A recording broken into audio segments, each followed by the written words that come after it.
So Destroyer came out recently, and although I thought I wouldn't care for it, the more I've played it, the more I want to smash everything in the face with my giant hammer. I just want to bonk everything. It's pretty fun. As I already used the Fate and Power Pass on my Glavier, Moronic Moron had to start all the way from level 1. So this is the story of how I escaped Tier 1. So I entered the world of Arcasia, ready to begin my journey, went straight to my stronghold, and began knowledge transferring to 50. I'll be back in 8 hours. And we're back. I was given a free set of 302 gear, which looked pretty alright. I cut the free ability stone I was given, copied a build from the internet, and immediately got to practicing my smash rotation. This class is pretty easy, but my god are the animations amazing. They just feel so beefy and weighty and man mode. Before doing any real content, I went into the Tier 1 tower to get a bunch of free mats. Well, maybe not free, but insanely easy to get. And when I did all of the tower that I could, I honed myself up to 320 item level, which was still too low to continue the tower, so I began my first Chaos Dungeon.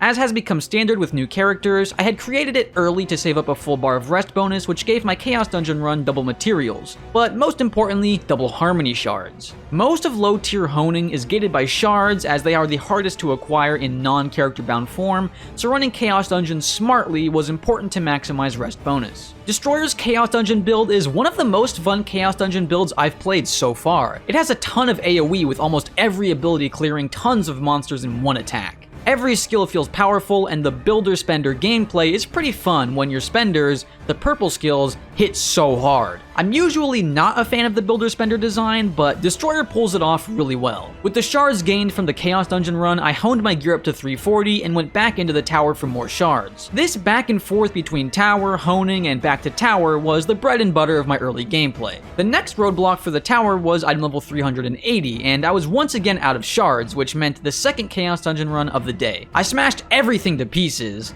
got my shards, and for some reason thought it would be a good idea to queue up for the Lumerus Guardian raid, despite having the shards to push for 380 to do Icy Lagoros. I don't know, sometimes my stupidity astounds even myself. Destroyer is the first class I've played with a taunt skill, and using it to interrupt mechanics is really fun. It's a nice little skill cap added to the class. It's also insanely satisfying to taunt an enemy and immediately bonk it in the head. Oh, there was another Destroyer in the party. I didn't even realize. Wait, why is this guy in here at 540? You would think it's to carry a friend, but wouldn't the friend be carrying the Destroyer? I don't know. Anyways, after that Lumerus run, I grabbed the new Wild Wings Island event items from the vendor and pumped my gear up to 420. Nice. With that dank item level, I figured now would be a good time to run the ancient Elveria Abyssal Dungeons. These low tier Abyssal Dungeons are often run by players already in tier 3 that come back to farm card packs, so the first boss died in one attack, and I was surprised I even managed to land a hit. On the final boss, I hit my taunt and immediately popped my awakening skills since I had no idea what it even did at this point,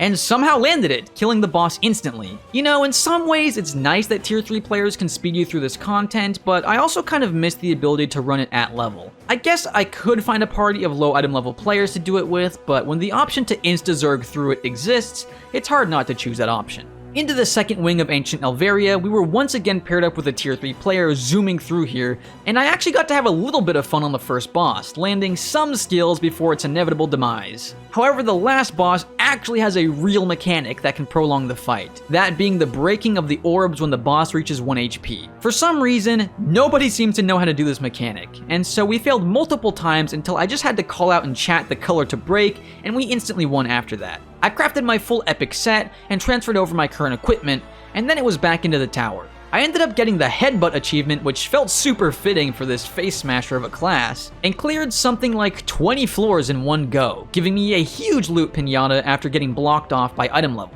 Around honing level +8, the shard requirements to upgrade your gear start getting ridiculous, so it was time to start crunching through Chaos Dungeons to farm shards. Over the next couple days, I had reached 470 item level, which was high enough to begin Rohendel and unlock the next tier of Chaos Dungeons, which would reward more shards, but I'm a lazy ass bitch and hate the Rohendel story, plus I didn't want to spend the gold to skip it through knowledge transfers, so I just stuck with the 420 Chaos Dungeon all the way up until item level 600.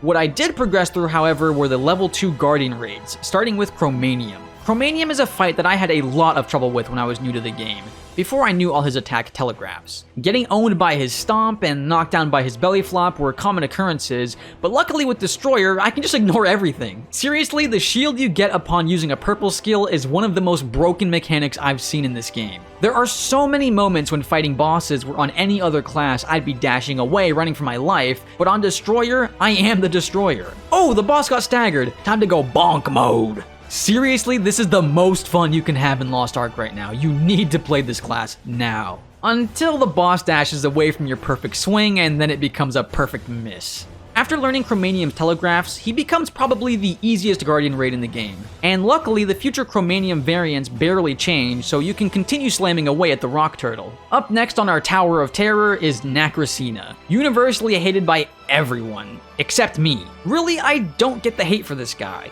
I think Nacrasena has a lot of fun outplay opportunities where you can be a good player. I guess because his mechanics can be super punishing if you get hit by them, he can be annoying, but I often find the adrenaline of playing well outweighs the annoyance of getting hit by something like his mana draining breath. Just look at this combo. Taunt to cancel the electric pulse into an Earth Eater to stagger him out of his mana drain. This was such a cool moment. I love Nacrasena. I wish I could say otherwise, but I really do enjoy playing around his mechanics. On my second run, we had 2 people die with no revives remaining, and the Sork and I ended up beating up the Scorpion all the way to the end.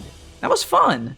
After a few more days of Chaos Dungeons and honing, it was time for Flame Fox Yoho. This boss is an asshole. Everything she does leaves a fire dot on you that seemingly lasts until the heat death of the universe, and no matter how hard you try to dodge, she will reapply the dot at the last second. Without a support, this boss is a health potion vacuum. I even had to go back to spawn to pick up more. Oh shit, everyone's dead. It's all up to me. Let's go. I cleared Volton. I'm the Destroyer. I can bonk anything to the Shadow Realm. Just kidding, I freaking died. 19% remaining? Oh my god, we were in there for 13 minutes. Nah, fuck this boss. I'm not touching this chick. I'm just gonna go run more Chaos Dungeons until I'm higher item level. Which brings us to the final boss on our list, Tytalos. I went into it solo for that true challenge mode experience. This boss's main mechanic is to stand in sand and get petrified, which makes you invulnerable to his one-shot mechanic.